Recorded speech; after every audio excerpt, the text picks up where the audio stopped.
오늘 우리에게 주시는 하나님의 말씀은 잠언 11장 1절로 6절까지의 말씀입니다.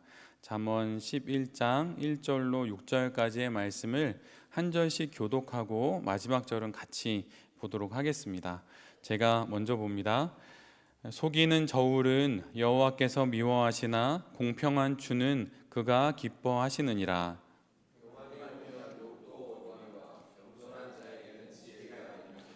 정직한 자의 성실은 자기를 인도하거니와 사악한 자의 패역은 자기를 망하게 하느니라.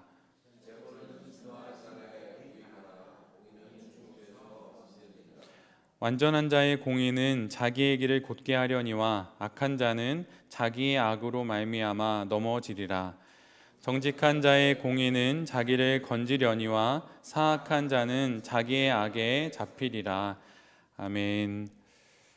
오늘은 잠언 11장의 말씀을 갖고 이익인가 가치인가, 이익인가 가치인가 라는 제목으로 함께 하나님 말씀을 나누도록 하겠습니다. 오늘 우리가 다 보지는 않았지만 잠언 11장을 처음부터 끝까지 다 읽게 되면 그 내용들이 맥락이 없는 것을 알게 됩니다. 일정한 맥락을 갖지 않고 정직을 이야기하고 또 교만을, 또 성실과 재물을, 악인과 의인을, 또 지혜와 또 구제 등등 다양한 주제를 그냥 순서대로 특별한 기준 없이 나열한 것을 우리 모두가 알게 됩니다. 근데 그 중에서 오늘은 특별히 우리의 삶 가운데 또 우리가 사업하면서 가장 많이 다루고 있는 돈에 대한 이야기를 좀 더 하려고 합니다. 여러분은 진리의 가장 큰 적이 무엇이라고 생각하시나요? 우리는 길이요, 진리요, 생명이신 예수 그리스도를 따라서 이 땅을 살아가는 성도입니다. 그런데 혹시 여러분은 진리의 가장 큰 적이 무엇이라고 생각하십니까? 물론 거짓, 불의, 여러 가지가 있을 수 있겠지만 사실은 자본주의 사회를 살아가는 우리에게 있어서 진리의 가장 큰 적은 어느 누군가의 이야기처럼 상인 근성입니다. 여기서 말하는 상인 근성은 덮어놓고 물건을 사고 파는 모든 사람들을 이렇게 얕잡아 보거나 좀 낮추어 보는 그런 의미는 전혀 아닙니다. 이 말의 의미는 진리의 가장 큰 적이 상인근성이라고 하는 그 의미는 이 시대가 모든 것을 돈으로 치환하여서 생각하는 시대가 되었다는 것입니다. 돈으로 무엇이든 교환하려는 이 자본주의 사회를 가장 잘 표현해 주는 말이 바로 이 말이기에 이런 표현을 쓰게 된 것이지요. 여러분 생각하기에 지구상에 있는 사람들 중에 누가 가장 돈을 밝히는 민족이라고 생각을 하십니까? 문득 떠오르는 서양과 동양의 어떤 민족이 있을 수 있겠지요. 저도 들은 바가 있는데, 근데 사실 얼마 전에 우리나라에 조사한 바에 의하면 인생의 최고 가치가 무엇입니까? 이런 질문을 던졌을 때 가족보다도 나의 그 어떤 생명보다도 먼저 1등이 되었던 게 있어요. 우리나라입니다. 근데 우리나라의 인생의 최고 가치가 실은 돈이라고 대답한 사람들이 1위였습니다. 다른 나라를 두고 하는 이야기가 결코 아닙니다. 그래서 실은 진리의 가장 큰 적인 돈, 상인근성, 이것이 우리가 살아가고 있는 이 한국 사회에 가장 중요한 문제가 되고 있는 것이지요. 진리는 지금 돈을 추구하는 정신을 직면하게 되었습니다. 바로 이럴 때 사업으로 돈을 버는 우리는 우리 스스로에게 이런 질문을 자주 던져야 합니다. 매우 자주 던져야 해요. 그것은 무엇이냐면 나의 사업의 목적은 무엇인가 라고 하는 겁니다. 이 질문을 매번 자주 던져야 합니다. 그럴 때 하나님 앞에서 정직할 수 있고 또 하나님 앞에서 나에게 온 수많은 상황과 기회들을 분별할 수 있습니다. 만약 이런 질문을 자주 던지지 않으면 그러면 이익에 이끌려서 사업을 하게 되어 있습니다. 기준이 되는 가치가 명확하지 않으니 사업가에게 이익과 또 이익을 내는 수단은 그냥 코에 걸면 코걸이, 귀에 걸면 귀걸이가 되는 경우가 허다합니다. 여러분 신앙도 그렇게 사용이 됩니다. 하나님의 일을 위해서 사업을 합니다. 말은 그런데 실제 나의 마음속에 제일 첫 번째 가치로 하나님이 아닌 경우가 실은 있어요. 그래서 실은 내가 아무리 나의 입으로 나의 사업의 기준이 최고 가치가 하나님으로 말하는 것은 별 의미가 없습니다. 사업 현장에서 그것이 나의 행동으로 나의 손과 발로 구현되는 것이 보여져야 하는 것이에요. 코에 걸면 코걸이, 귀에 걸면 귀걸이가 실은 내가 말하고 있는 하나님이 될 수도 있는 것이에요. 마치 사사기에 나오는 소견에 좋은 대로라고 하는 그 표현처럼 소견에 좋은 대로 그냥 돈이 되면 다 하는 그런 사업이 가치가 기준이 되지 않을 때 다 그렇게 되는 것입니다. 사실은 따져보면 모든 이익이 좋고 이익이 많이 날수록 무조건 좋은 것은 아닙니다. 사람도 태어나서 성장하는 과정에 성격이 있고 타고난 성격이 있고 그 성격이 다듬어져서 성품이 됩니다. 그리고 성품이 인격이 돼서 그걸로 자신의 온 인생을 살아가는 것이지요. 근데 어느 사람은 성격대로 살고 어느 사람은 성품 따라 살고 어느 사람은 다듬어지지 않은 인격으로 저마다 살아갑니다. 이처럼 이익도 돈도 만들어지는 과정에서 성격이 생깁니다. 그래서 지금 내가 어떻게 이익을 만들고 어떤 돈을 모으는지가 매우 중요한 것이에요. 그래서 내가 지금 내고 있는 이익을 판단하고 분류할 수 있는 가치가 분명히 모든 사업가에게 있어야 합니다. 나는 이런 돈을 벌겠다. 나는 이런 과정을 거친 돈을 벌겠다라고 말할 수 있어야 한다는 것이에요. 세계적인 도시락 업체인 스노우폭스의 김승호 회장은 아주 많은 사업가들에게 많은 강연을 합니다. 몇 년 전부터 우리 한국 사회에 이목을 끌었던 분이라 그분이 쓴 모든 책을 제가 읽었습니다. 근데 이분은 기독교 안에 있다가 사업을 하면서 기독교 밖으로 좀 나가신 것 같아요. 근데 그 사모님은 여전히 신앙생활을 하는 것으로 추정이 됩니다. 근데 이 스노우폭스의 김승호 회장이 투자에 대한 자신의 8가지 원칙을 이렇게 소개합니다. 한번 잘 들어보세요. 첫 번째는 빨리 돈을 버는 모든 일을 멀리 한다는 거예요. 이 말이 무슨 말입니까? 시간이 누적되어서 과정을 복기해 볼 수 있는 돈만 벌겠다는 것입니다. 물론 시간이 축약되어서 아주 짧은 시간에 돈을 벌 수도 있어요. 그런데 그것을 차례로 잘 과정을 복기해 볼 수 없으면 그것은 자신이 벌 돈이 아니라는 것입니다. 또한 두 번째는 생명에 해를 입히는 모든 일에는 투자하지 않는다는 것입니다. 예를 들면 무기 사업 같은 데 투자하지 않는다는 것이에요. 달리 말하면 남의 실패를 기다리는 사업은 하지 않겠다는 것입니다. 그래서 김승호 회장은 레카 사업은 하지 않겠다고 말했어요. 물론 다양한 면에 봤을 때 도움이 되는 사업일 수도 있지만 소비자들에게, 그러나 사고가 나서 그거를 기다리는 그런 사업은 안 하겠다고 그는 그렇게 이야기를 합니다. 세 번째는 투자를 하지 않는 일을 하지 않는다고 말해요.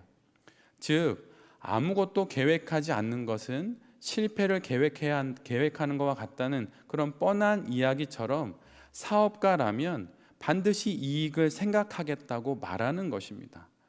여러분, 사업가인데 돈을 생각하지 않는 건 청렴결백한 것이 아닙니다. NGO를 하든 심지어 교회를 해도 돈을 생각합니다. 근데 하물며 사업을 하면서 마치 자선 사업을 하듯이 사업을 한다? 여러분, 그건 사업하면 안 되는 겁니다. 오히려 비영리 단체를 만들어서 NGO를 하시는 게 나은 것이죠. 네 번째로는 시간으로 돈을 벌고 돈을 벌어서 시간을 산다는 것입니다. 한번 이 의미도 잘 한번 생각해 보십시오. 시간으로 돈을 벌고 나중에 돈을 벌어서 시간을 사서 그걸로 또 다른 어떤 사업적인 아이템을 준비한다는 것이죠. 다섯 번째는 쫓아가지 않는다는 것입니다. 즉 내게 온 어떤 기회나 이런 것들이 있을 때 스스로 판단하고 결정한다는 것이에요. 여러분은 혹시 우리나라에 나와 있는 여러 경제나 경영, 사업에 관련된 책들을 읽으면서 어떤 걸 느끼셨나요? 저는 우리 제이드 409의 이 수요 점심 예배와 베렉 가족들 때문에 여러 책들을 읽으면서 느낀 바가 하나 있는데, 그것은 무엇이냐면 실제로 사업하신 분들의 책이 훨씬 더 잘 읽힌다는 것이에요. 왜냐하면 그분들은 실제로 필드에서 뛴 경험들이 있기에 그분들의 이야기는 매우 잘 읽힙니다. 근데 반면에 학자나 교수가 쓴 책들은 잘 읽혀지지가 않더라고요. 제가 지식이 부족해서 그런 면도 있겠지요. 근데 제가 이것을 경험하면서 알게 된 것 중에 하나는 남의 생각들은 그대로 따라하는 것이 아니라는 것이에요. 그리고 나에게 어떤 의견을 주는 사람이 있을 때 그 사람을 존중은 하되 그 사람의 의견을 무조건 따라서는 안 된다는 것입니다. 판단은 내가 하는 것이에요. 함부로 권위를 주어서는 안 됩니다. 그러면 그 권위에 눌려서 온전한 판단을 못하게 된다는 것이에요. 여섯 번째는 위험에 투자하고 가치를 따라가고 탐욕에서 나온다는 것입니다. 모험으로서의 투자를 하고 또 유혹을 잘 판단하여서 결정하고 거기서 뛰쳐나온다는 것이에요. 그리고 일곱 번째와 여덟 번째는 주식은 5년 동안 간직하고 부동산은 10년을 보고 투자하고 1등 아니면 2등, 하지만 3등은 버린다는 것입니다. 여러분이 8가지의 투자 원칙, 사업의 원칙을 보고 어떻게 생각하십니까? 하물며 하나님을 생각하지 않는 이 세상의 사업가도 투자의 원칙이 있고 기준이 있습니다. 여러분에게도 그런 투자의 기준과 원칙이 있어야 하는 것이에요. 만약 그것이 없으면 이익을 내는 모든 것들이 그냥 내 눈앞에 온 기회로 알고 그것을 다 붙잡는다는 것입니다. 목적이 이익을 이끌어가야 하는 것이에요. 약한 기업은 사실 이익이 이끄는 기업입니다. 반면에 강한 기업은 가치가 이끄는 기업이에요. 사업가 역시 마찬가지입니다. 가치에 이끌리는 사업가, 그 가치로 사업과 직원들을 이끄는 사업가가 강한 사업가입니다. 시장의 상황과 온갖 데이터와 논리로 마치 아프리카의 누떼처럼 그렇게 몰려가는 것이 아니라 하나님 앞에서 정해놓은 자신의 가치를 따라 사업을 경영해 나가는 것이에요. 그럴 때 남들이 위기라고 말할 때 오히려 투자를 하고 남들이 혹이라고 말할 때 기다릴 줄 알게 되는 것입니다. 이건 워런 버핏이 했던 이야기이기도 하지요. 이런 판단은 이익이 아닌 가치에 의해서 결정되는 것이에요. 여러분의 사업을 이끄는 가치, 이익을 취할 것인지 버릴 것인지를 결정하는 그 가치가 무엇입니까? 만약 그 가치가 있다면 한번 8개로 누군가에게라도 말할 수 있어야 하는 것이에요. 내가 취해야 할 가치고 버려야 할 가치가 무엇인지, 어떤 이익인지, 어떤 이익을 버려야 하는지를 결정할 수 있는 가치가 있어야 한다는 것입니다. 성경 속 인물 중에 다윗은 도망자의 신분으로 살고 기름 부음도 받았지만 도망자로 삽니다. 그런데 사울의 살해의 위협 속에서도 끝까지 가치를 지키죠. 그러다가 사울을 죽일 절호의 기회를 맞이하게 됩니다. 그때 주변의 모든 사람들이 단 한 명도 빼놓지 않고 모든 사람들이 이것은 하나님이 주신 기회라고 말합니다. 그런데 다윗은 모든 사람들이 기회라고 하는 그것이 유혹이라고 하는 것을 알게 되었어요. 그래서 사울의 옷자락만 살짝 베어서 취합니다. 가치가 다윗을 이끌었기 때문이에요.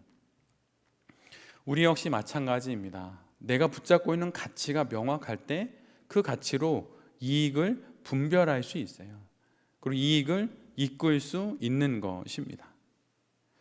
잠시 여기서 사업의 성장 과정에 따라서 내가 어떤 이익을 내야 하는지 제가 읽었던 책 중에 도움이 되는 내용이 있어서 잠시 가져왔습니다. 사업을 하다 보면 사업의 초기든 중기든 말기든 이익을 계속 취하게 됩니다. 근데 사실 우리 베이징 랩과 제이드 409에 있는 대부분의 우리 대표님들은 대부분 사업의 초기에 있는 분들이 많습니다. 그래서 사실 대기업의 이야기는 잘 맞지가 않더라고요. 넷플릭스든 아마존이든 쿠팡이든 그런 사람들이 쓴 책을 읽어봐도 사실은 그들은 우리하고 비교할 만한 대상이 되지 못해요. 근데 최근에 읽었던 어떤 책 중에 지금 제목은 이렇게 기억이 되는데 나는 중소기업의 사장입니다. 이런 유의 책이 있었어요. 근데 그 책이 오히려 우리하고 더 맞아 떨어지는 것 같아요. 근데 여러 책을 읽다가 우리의 사업의 성장 과정에 따라 집중해야 되는 이익이 다르다는 것을 알게 됐는데, 첫 번째로 성장의 초기에는 이익보다는 매출이 중요합니다. 그래서 우리 모두는 지금 매출을 많이 내야 돼요. 판로를 확보해야 합니다. 근데 지금 여기서 만약 넷플릭스나 뭐 쿠팡이나 아마존의 그런 책들을 읽고 이렇게 해야지라고 말하면 망하는 것이죠. 지금 매출이 가장 중요합니다. 그리고 그 이후에는 단기 순이익보다 영업이익이 더 중요해요. 내가 지금 영업을 하면서 얼마나 많은 이익을 내고 있는지, 만약 그거 없이 가치만 내세우는데 이익이 전혀 없으면 다시 한번 점검해 봐야 하는 것입니다. 수익이 나지 않으면 안 되는 것이에요. 여러분, 목회도 마찬가지입니다. 목회도 6년, 7년, 8년 했는데 사역에 성장 없이 그 사명이 유지되는 것은 매우 어려운 것이에요. 목회는 낭만이 아닙니다. 사업은 더더욱 낭만이 아니에요. 근데 기독 사업가가 사업을 낭만처럼 할 수 있어요. 나 하나님을 위해서 사업을 합니다. 이익이 안 나는데, 여러분, 그것은 뭔가 잘못된 것입니다. 그래서 만약에 내가 일정 기간을 지났는데 영업이익이 자꾸 안 나오고 있다? 무엇인가 잘 확인해 봐야 하는 것이에요. 왜냐하면 현금 흐름이 좋지 않으면 흑자도산이 될 수 있기 때문입니다. 여러분, 그래서 돈을 여러분의 신앙 그 다음에 두 번째로 중요한 요소로 놓고 매우 집중해서 돈을 관리해야 하는 것이에요. 사업가는 이익을 이렇게 생각해야 하는 것입니다. 그리고 사업가의 이 이익에 대한 생각은 의무이고 책임이에요. 생계를 책임져야 하는 부모처럼 사업가는 이익을 이끄는 가치를 갖고 있고 그것으로 돈을 잘 확인해 봐야 하는 것입니다. 돈이 행복의 동의어는 아니지만 돈이 없으면 행복이 무너질 수도 있는 것입니다. 사업의 성공이 이익은 아니지만, 가치가 더 중요하지만 만약 이익을 내지 못하고 있다면 사업은 무너질 수도 있는 것이에요. 그래서 이익을 이런 관점으로 보면서 가치를 통해 이익을 다스리고 이익을 이끌어야 하는 것입니다. 그런데 가치보다 자꾸 이익이 눈에 더 많이 들어오는 이유가 있지요. 그것은 왜 그런 것입니까? 조급하기 때문이에요. 시간이 중요하고 기회를 잃어버리면 큰 손실을 사실 볼 수도 있습니다. 그러나 너무 조급하면 내가 더 큰 위험을 불러올 수도 있다는 것도 우리가 유념해야 하는 것입니다. 사이먼 사이넥이라고 하는 사람이 있어요.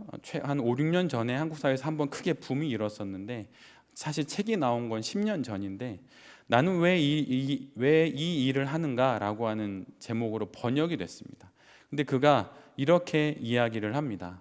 어떤 일을 해 나갈 때 그때 회사의 업무를 직원들에게 가르쳐야 하는데 그때 3단계로 가르치라는 것이에요. 첫 번째로는 무엇을 해야 하는지를 가르치라는 것입니다. 두 번째는 해당 업무를 어떻게 해야 하는지를 가르치라는 것이에요. 그 다음엔 그 일을 왜 하는지를 가르치라는 것입니다. 그런데 대부분의 사업가, 작은 규모에 있는 사업가들이 어려움을 겪는 이유는 그 일을 왜 하는지를 먼저 가르치려고 한다는 것이에요. 근데 그러다 보면 어떻게와 무엇은 나중이 되다 보니 그 공동체나 그 조직이 단단해지지 못한다는 것입니다. 그래서 먼저 조직상 제 아래에 있는 직원들에게는 무엇을 하는지를 가르쳐야 하는 거예요. 이 업무를 하십시오. 명확하게 롤을 주는 거죠. 그 다음에 그 업무를 어떻게 해야 되는지 방법을 알려주는 겁니다. 그 다음에 그 위에 매니징급에 있는 분들에겐 왜 하는지를 가르쳐서 그것이 순환되도록 하는 것이죠. 그런데 여기서 이 사이먼이 얘기하려고 하는 요점은 이 부분에 있어요. 비록 직원들에겐 무엇을 하는지, 어떻게 하는지, 왜 하는지 이 순서대로 가르쳐야 하지만 그 공동체를 이끄는 리더의 첫 번째 단계는 내가 이 일을 왜 하는지를 알아야 한다는 것이에요. 비록 가르치는 순서는 무엇, 어떻게, 왜이지만 내가 이 모든 것을 구상하는 순서는 왜? 라고 하는 질문으로 이 모든 것을 구상해야 한다고 하는 것입니다. 신앙 서적 중에 제가 제목이 마음에 들어서 산 책이 있는데 제목은 이거였어요. 그들은 교회가 아니라 리더를 떠난다. 성도들이 교회를 떠나는 이유는 교회를 떠나는 것이 아니라 교회의 리더십을 떠난다는 것입니다. 그것만큼 교회의 리더십이 중요하다는 것이에요. 근데 사업에서도 마찬가지입니다. 이익이 아닌 가치로 사업을 이끄는 그 리더를 볼 때 그 리더 옆에 사람들이 모이는 것이에요. 인재 밀도라고 하는 말이 있습니다. 그 말은 나의 이 일을 감당할 때 그 일을 잘 감당할 수 있는 인재들의 밀도가 높아지는 것을 말하죠. 즉 같은 가치를, 같은 목표를 공유하고 있는 사람들의 밀도가 높아지는 것입니다. 이 사업을 왜라고 하는 질문에 답할 수 있는 사람들이 많아지는 것이에요. 그러면 그 사업체는 흔들리지 않습니다. 비록 이익이 좀 나지 않아도, 어려움이 있어도 왜라는 질문을 알고 있기 때문에 흔들리지 않는 것이에요. 마치 기드온의 300용사처럼 목표를 향해 집중되어 있는 소수의 인원이 목적에 붙들려 있지 않은 다수를 능가할 수 있는 법입니다. 그리고 오늘 4월 24일자 오늘 주님은 나의 최고봉을 읽다가 오늘자 말씀인데 거기에 이런 말을 오스왈드 챔버스가 했어요. 하나님께 전적으로 드려진 한 사람의 영혼이 주의 영으로 단순히 각성된 수백의 영혼보다 더 가치가 있다. 하나님께 전적으로 드려진 단 한 사람의 그 영혼이 수백 명의 단순히 각성된 사람들보다 더 큰 능력이 있다고 하는 것입니다. 우리의 사업에 그 한 명이 누가 되어야 하는 것입니까? 바로 그 사업의 대표인 내가 그런 사람이 되어야 하는 것이에요. 그래서 내가 이 사업을, 이 공동체를 가치로 이끌고 있다고 하는 것을 내가 알고 나를 따르는 팔로워들이 알게 될 때에 그 모임과 그 사업이 단단해질 수 있는 것입니다. 눈앞에 있는 이익을 따라가지 마십시오. 그리고 행여라도 신앙이 나의 지금 이익 나지 않는 사업에 면피가 되지 않도록 신앙을 사용하지 마십시오. 그거는 하나님의 이름을 망령되게 일컫는 것입니다. 반드시 사업가는 가치를 쫓되 가치 가운데 이익을 낼 줄 알아야 하는 것이에요.